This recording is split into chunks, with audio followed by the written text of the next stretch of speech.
ইয়া আইয়ুহাল্লাযীনা আমানুত্তাকুল্লাহ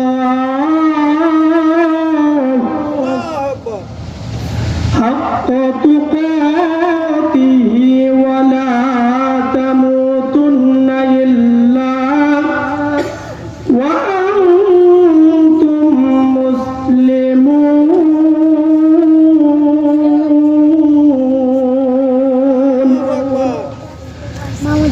আমার আল্লাহ রাব্বুল আলামিন কোরআনুল কারীমে বলে দিয়েছেন, হে ঈমানদারগণ,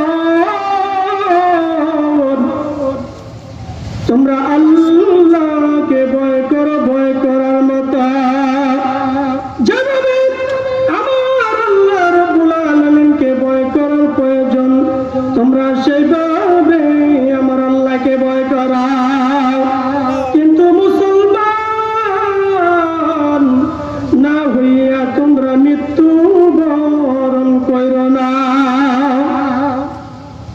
আমার আল্লাহকে এমন ভাবে ভয় করতে হবে যেইভাবে ভয় করার প্রয়োজন। কিন্তু আমার ইমানদার মুসলমান ভাই বোনেরা, আমার আল্লাহকে ভয় করার চেয়ে বেশি মানুষদেরকে ভয় করে। কথা ঠিক কিনা?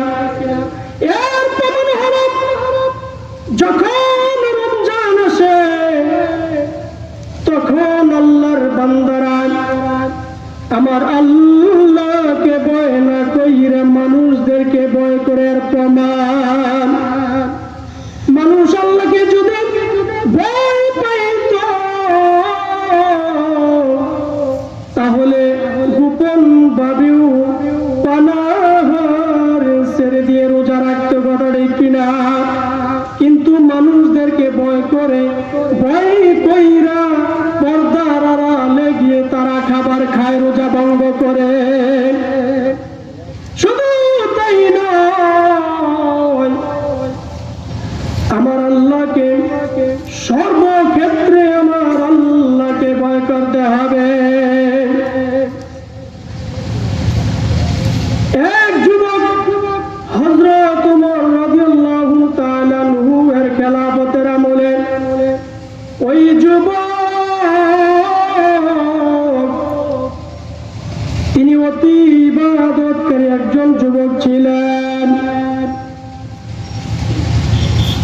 এবং সব সময় আল্লাহর ঘর মসজিদে পড়ে থাকতেন। হযরত ওমর রাদিয়াল্লাহু তাআলা আনহু ওই যুবককে অনেক মহব্বত করতেন। ওই যুবক এশারের নামাজ আদায় করার পরে তার বৃদ্ধ বাবার খেদমতের জন্য ওই যুবক আবার নিজের বাড়িতে ফিরে আসে। ওই যুবকের ঘর থেকে মসজিদে যাওয়ার পথে এক যুবতীর সাথে তার দেখা এবং ওই যুবতীর একটি ঘর ছিল ওই পথের মধ্যে। ওই যুবককে ওই যুবতী অনেক ভালোবাসত, তাকে প্রেমে ফাঁদে পালানোর জন্য অনেক চেষ্টা করল। একদিন ওই যুবক যখন ওই যুবতীর সাথে যখন ওই যুবতীর ঘর পর্যন্ত গেল, আল্লাহ রাব্বুল আলামিনের সূরা আরাফের 201 নম্বর আয়াত যখন ওই বান্দা পাঠ করল, পাঠ করার সাথে সাথে ওই বান্দা অজ্ঞান হয়ে মাটিতে পড়ে গেল। জোরে বলুন আল্লাহু আকবার। ওই আয়াতুল আল্লাহ রাব্বুল আলামিন কোরআনুল কারীমে বলে দিয়েছেন, ইন্নাল্লাযীনা তাকাউ ইযা মাসসাহুম তাইফুম মিনাশ শাইতান তাযাক্কারু ফাইযা হুম মুবসিরুন। যারা তাকওয়ার অধিকারী এবং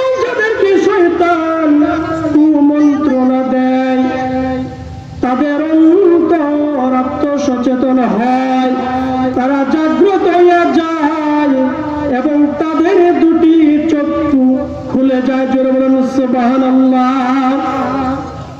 ওই সন্তান অজ্ঞান হয়ে যাওয়ার পর যখন ওই যুবতী মহিলা দেখলেন তিনি অজ্ঞান হয়ে গেছেন, ওই যুবতী মহিলা এবং তার বাদী মিলে ওই যুবককে তার ঘরের মধ্যে নিয়ে আসলো। আসার পরে ওই ঘরের মধ্যে একটি টুকা দিয়ে যুবতী এবং তার বাদী সরে গেল। সরে যাওয়ার পর ওই যুবকের ঘরের পরিবারের লোকেরা যখন তারা শব্দের আওয়াজ পাওয়ার পর যখন দরজা খুলে ওনার সন্তানকে ঘরে নিয়ে যায়, ওই যুবক যখন মধ্যরাতে তিনি আবার জ্ঞান ফিরে আসলো। জ্ঞান ফিরে আসার পর ওই যুবককে যখন তার পরিবারের লোকেরা জিজ্ঞাসা করলো, হে যুবক, আমার সন্তান, তোমার কি হয়েছে, তুমি ঘটনা খুলে বলো। ওই যুবক যখন সমস্ত ঘটনা খুলে বললেন, খুলে বলার পর ওই যুবকের বাবা ওই যুবককে বলল, বাবা, তুমি যেই কুরআনুল কারীমের আয়াত পাঠ করেছ, ওই কুরআনুল কারীমের আয়াত আবার পাঠ করে শোনাও। সুবহানাল্লাহ। ওই যুবক আবার যখন কুরআনুল কারীমের আয়াত পাঠ করে শোনাইলেন, এই আয়াতে সূরা আরাফের 201 নম্বর আয়াত আবার ওই যুবক পাঠ করলো। ওই যুবক এই কুরআনুল কারীমের আয়াত যখন আবার পাঠ করলো, পাঠ করার পরে দেখা গেল ওই যুবক আবার অজ্ঞান হয়ে গেছে। যখন দেখা হলো, দেখে সবাই ওই যুবক ওই কুরআনুল কারীমের আয়াত পাঠ করতে করতে দুনিয়ার জমিন থেকে মৃত্যুর কোলে ঢলে পড়েছে। ওই যুবক আর দুনিয়ার জমিনে নাই। তাহলে তারা কেমন আল্লাহকে ভয় করে আর আমরা কেমন ভয় করি?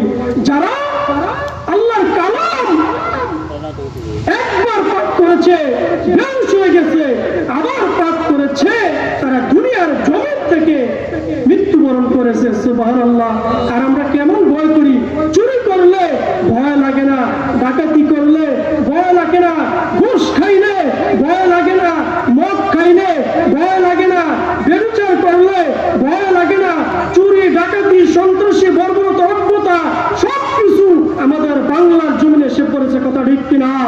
এই পৃথিবীর জমিনের মধ্যে এই ফিলিস্তিন যখন মুসলমানরা আজকে নির্যাতিত, নিপীড়িত, লাঞ্ছিত, অপমানিত হতেছে, আর ইসরায়েলরা যখন এভাবে অত্যাচার করতেছে, কিন্তু আমরা মুসলমান হইয়া ওই দিকে আমরা তাদেরকে নিন্দা না করে তাদেরকে আমরা আরো সমর্থন দিতেছি। কথা ঠিক কিনা? ওই যুবক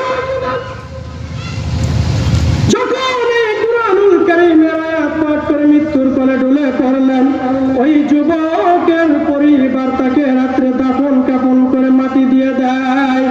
এর পরের দিন হযরত ওমর রাদিয়াল্লাহু তাআলা আনহু এসে ওই যুবকের বাবাকে বললেন, তুমি আমার যুবকের কবরের পাশে নিয়ে আমাকে নাও। যুবকের কবরের পাশে যখন হযরত ওমর রাদিয়াল্লাহু তাআলা আনহুকে নিয়ে গেলেন, হযরত ওমর রাদিয়াল্লাহু তাআলা আনহু এবং তার সঙ্গীরা সবাই যখন কবরের পাশে গেলেন, কবরের পাশে গিয়ে ডাক দিয়ে বলেন, যুবক, হে উমর, যারা আল্লাহ রাব্বুল আলামিনের দরবারে দাঁড়াইতে ভয় পায় তাদের জন্য দুটি জান্নাত রেখে দিয়েছে। জোরে বলেন সুবহানাল্লাহ। দুটি জান্নাত কোনটি? আল্লাহ রাব্বুল আলামিনের কুরআনুল কারীমের আয়াত পাঠ করে শুনে দিয়েছেন, ওয়ালিমান খাফা মাকামা রাব্বিহি জান্নাতান।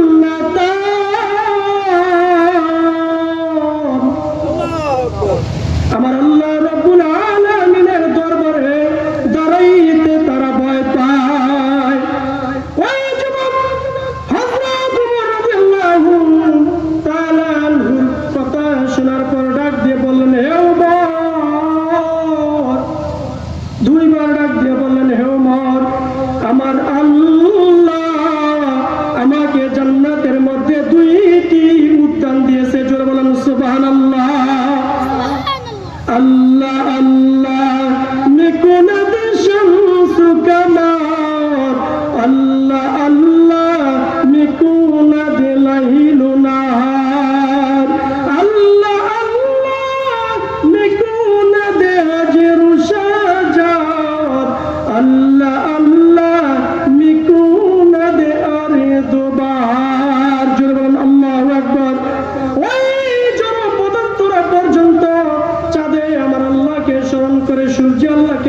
স্মরণ করে, ওই যুবক আল্লাহকে স্মরণ করার কারণে আমার আল্লাহ তাকে জান্নাতের মধ্যে 2টি উদ্যান দিয়েছে। জোরে বলেন সুবহানাল্লাহ।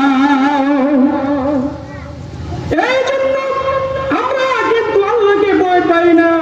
আমরা যদি আল্লাহকে ভয় পাইতাম তাইলে বাংলাদেশ এভাবে চলতো না। বাংলাদেশ কোরআনের বিধান অনুযায়ী চলতো, বাংলাদেশ হাদিসের অনুযায়ী চলতো, বাংলাদেশ শরীয়তের বিধান মতো চলতো। মানুষ কিন্তু আল্লাহকে ভয় করে না। মানুষ শরীয়ত বিরোধী যখন কোনো কাজকর্ম চলে, মানুষ মুখ দ্বারা কোনো কিছু বলার জন্য ভয় পায়, হাত দ্বারা কোনো কিছু করার জন্য ভয় পায়, অন্তর দ্বারা ঘৃণা করার জন্য আল্লাহর নবী বলে দিয়েছেন, মান রাআ মিনকুম মুনকারান ফালিয়ুগাইয়িরহু বিয়াদিহি ওয়া ইল্লাম ইস্তাতি বিলিসানিহি ওয়া ইল্লাম ইস্তাতি বিকলবিহি ওয়া যালিকা যাফুল ঈমান। আল্লাহর নবী বলেন, দুনিয়ার জমিনের মধ্যে আল্লাহর বান্দারা যখন শরীয়ত বিরোধী কোনো কাজকর্ম দেখে আর যদি হাত দ্বারা প্রতিহত করতে সক্ষম না হয় তাহলে মুখ দ্বারা প্রতিহত করবে। আর যদি মুখ দ্বারা বলতে সাহস না পায় তাহলে অন্তর দ্বারা ঘৃণা করবে। আর যারা অন্তর দ্বারা ঘৃণা করে তাই হলো ইমানের দুর্বল পরিচয়। তাই না? একটা মানুষ দেখবেন অন্যায় করলে আমরা আল্লাহকে ভয় পাই না, মানুষদেরকে ভয় পাই। কিভাবে? একটা মানুষ যখন কোন অন্যায় অপরাধ করে আমরা যদি হাত দ্বারা প্রতিহত করি তাহলে আমাদের ক্ষতি হবে, কত ঠিক কিনা? আমাদের সমস্যা হবে। এজন্য আল্লাহ নবী বলে দিয়েছেন, হাত দ্বারা তোমরা আঘাত করে করার দরকার নাই, তোমরা মুখ দ্বারা তাদেরকে বলে দাও, ভাই তোমরা শরীয়তের এই কাজটা করো না। আর যখন মুখ দ্বারা বললো যখন তোমাদের অসুবিধা হয় তাহলে অন্তর দ্বারা ঘৃণা করো। আর যারা অন্তর দ্বারা ঘৃণা করে এটাই সবচেয়ে দুর্বল ইমানের কি পরিচয়। আল্লাহর নবী বলে দিয়েছেন, যারা শাসকের সামনে, সরকারের সামনে উচিত কথা বলবে, সবচেয়ে বড় জিহাদ হলো এটা। জোরে বলুন আল্লাহু আকবার, সুবহানাল্লাহ। এই জন্য আমার আল্লাহকে ভয় করতে হবে। আরেকটি ঘটনা শুনেন। আল্লাহকে ভয় করার জন্য একটা মহিলা, উনি অনেক অত্যাচারিত হয়েছেন, রক্তপাত হয়েছেন, ওনাকে শেষ পর্যন্ত মৃত্যু দেওয়া হয়েছে। তারপরেও আল্লাহকে ভালোবেসেছে, আল্লাহকে ভয় করেছে, জালেম শাসকদেরকে ভয় করে নাই। ওই ঘটনা হলো ফেরাউনের জামানায় হাসকিনের স্ত্রী,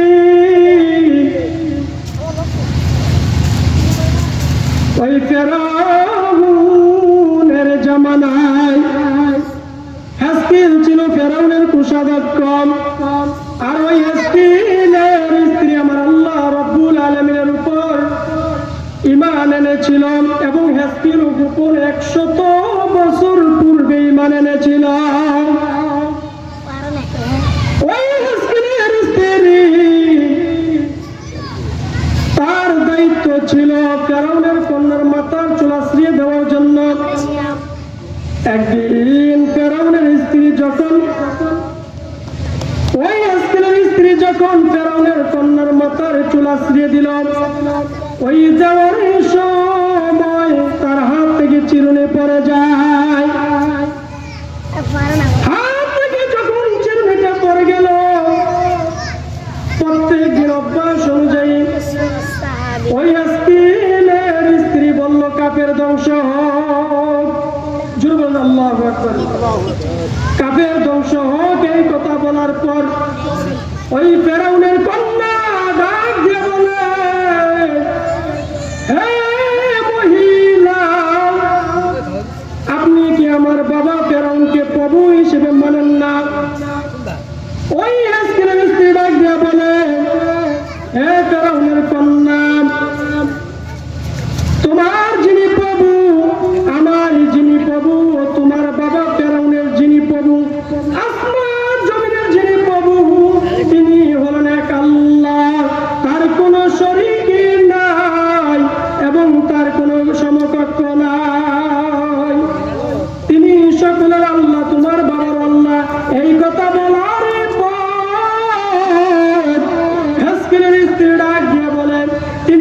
ফুলিয়ে ফুলিয়ে কান্না করতে করতে যখন ফেরাউনের দরবারে চলে গেল, ওই ফেরাউনকে ডাক দিয়ে বলে, বাবা,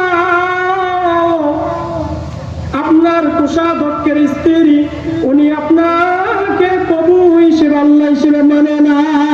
ফেরাউন ওই সত্যতা যাচাই করার জন্য ওই হেসকিনের স্ত্রীর কাছে দুটি সেনাধ্যক্ষ পাঠিয়ে দিলেন।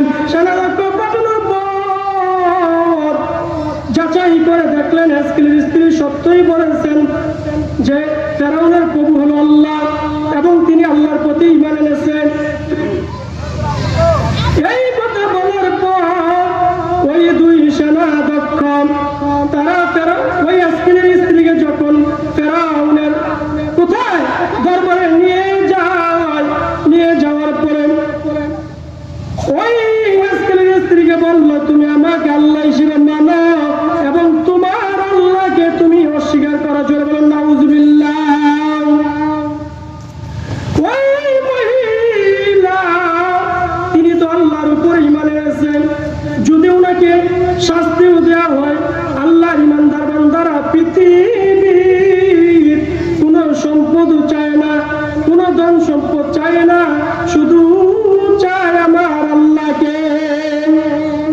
ওই মহিলা ডাক দিয়ে বলে, আমি তোমাকে প্রভু হিসেবে মানব না, আমার যিনি আল্লাহ যার পরিমাণ এনেছি তিনি হলেন আমার আল্লাহ, তিনি আসমান জমিনের আল্লাহ, তিনি তোমার আল্লাহ। জোরে বলেন সুবহানাল্লাহ। ওই ফেরাউন তিনি কি করলেন, সহ্য না কইরা ওই মহিলার হাতে এবং পায়ে 4টি পেরেক মেরে দিলেন। পেরেক মেরে দেওয়ার পরেও বললেন, তুমি যদি আমাকে আল্লাহ না মানো তোমাকে আরো শাস্তি দিব। কিন্তু তিনি তাকে মানে না, তার উপরে পোকামাকড় এবং সাপ বিচ্ছু পর্যন্ত ছেড়ে দিয়েছে।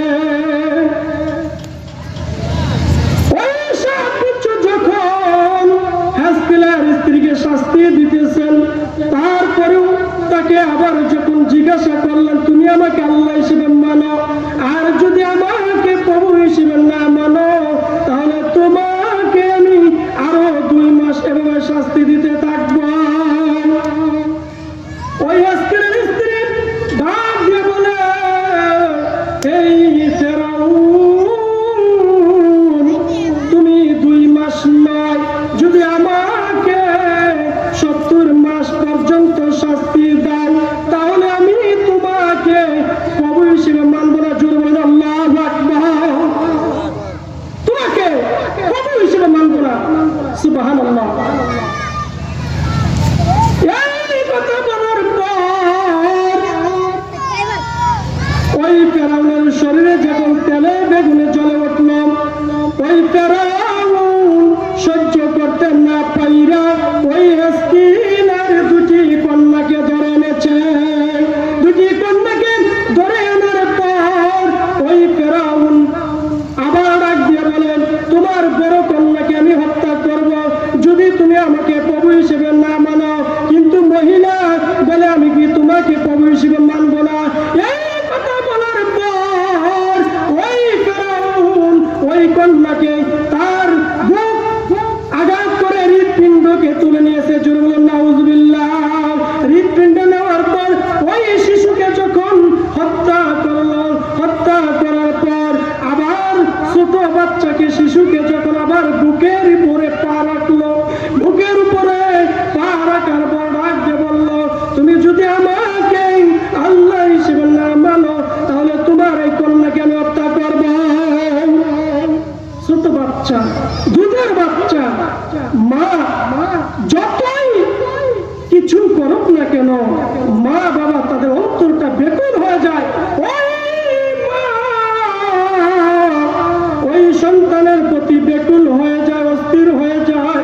যখন অস্থির হয়ে যায় তখন ওই সন্তান, শিশু বাচ্চা ডাক দিয়ে বলে, মা, ও মা, মা গো, তুমি ধৈর্য ধারণ করো। মা, আপনার জন্য আমার আল্লাহ জান্নাতের ব্যবস্থা করে রেখেছে, আপনি একটু ধৈর্য ধারণ করুন। আমার আল্লাহ আপনাকে এমন এক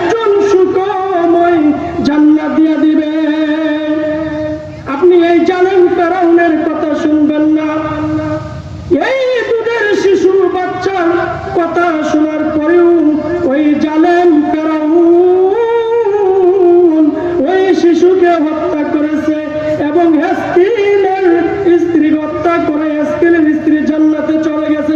সুবহানাল্লাহ। ও আল্লাহর বান্দা, একবার আল্লাহকে ভয় করেন। আমরা তো ইসলাম স্বাধীন মতো পাইলাম, আমাদের ইসলাম পাইতে কোনো কষ্ট হয় নাই, নামাজ পড়তে কোনো বাধা নাই, রোজা রাখতে কোনো বাধা নাই, হজ করতে কোনো বাধা নাই, আল্লাহর ইবাদত করতে কোনো বাধা নাই, মাহফিল করতে কোনো বাধা নাই। কিন্তু কিছু কিছু জালেম ছিল, আলেমদেরকে ঘৃণা করে, কোরআনের হাদিসের মজলিসকে করতে দেয় না। কথা ঠিক কিনা? আল্লাহ রাব্বুল আলামিন যেন এমন জালেমদের থেকে আমাদের রাষ্ট্রকে সুবিধা করে দেয়, সহজ করে দেয়। এই কোরআনের হাদিসের বিধান অনুযায়ী যেন সংবিধান যেন হয়, সেই তৌফিক যেন আমার আল্লাহ রাব্বুল আলামিন দান করেন। সকলে বলেন আমিন। দেখেন ওই ফেরাউন হেস্কিলের স্ত্রী সন্তান সবাইকে হত্যা করেছে, তারপরেও ওই মহিলা ফেরাউনকে ভয় করে নাই, আমার আল্লাহ রাব্বুল আলামিনকে ভয় করেছে।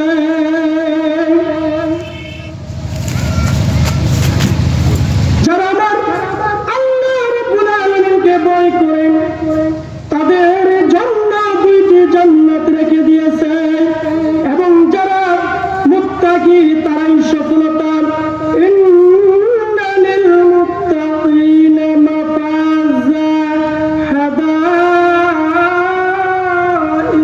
আ'নাবা ওয়া কাওয়াইব আতরাবা। আমার আল্লাহ রাব্বুল আলামিন বলেন, নিশ্চয়ই মুত্তাকি হলো সফল কাম। যারা মুত্তাকি হয়েছে, তাকওয়াবান হয়েছে, তারাই সফল কাম হয়েছে, এবং তাদের জন্য জান্নাতে বাগান রেখেছেন, আঙ্গুরের বাগান। জোরে বলেন সুবহানাল্লাহ। এবং তারাই জান্নাতে শুভ সমবয়স্কের মতো তরুণী পাবে, যুবতী পাবে। জোরে বলেন সুবহানাল্লাহ।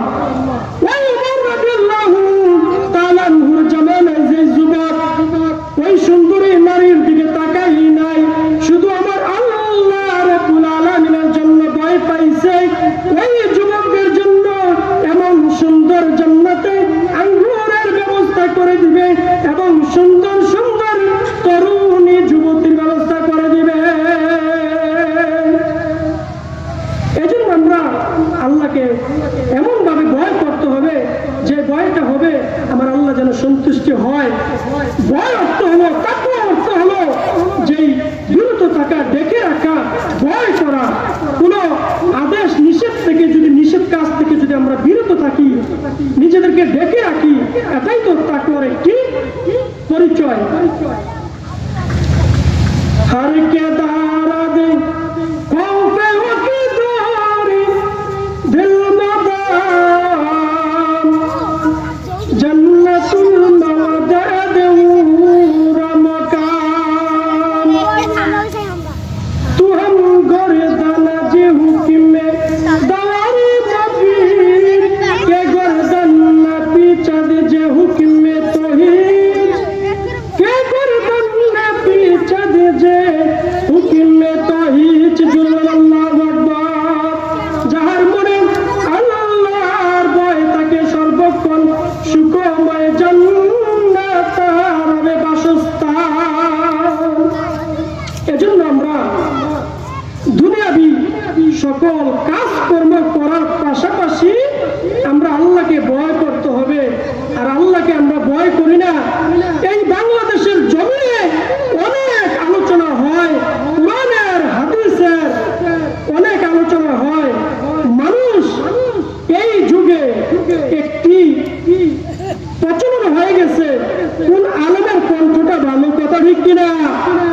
কোন আলেম কত বড় মর্যাদাশীল এটাই তাকায়, কিন্তু বুকারি দল তোমরা বুঝো না। নিজামুর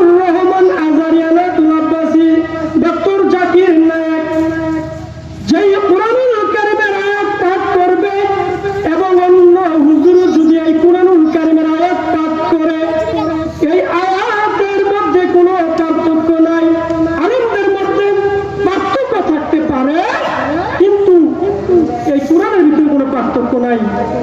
তাই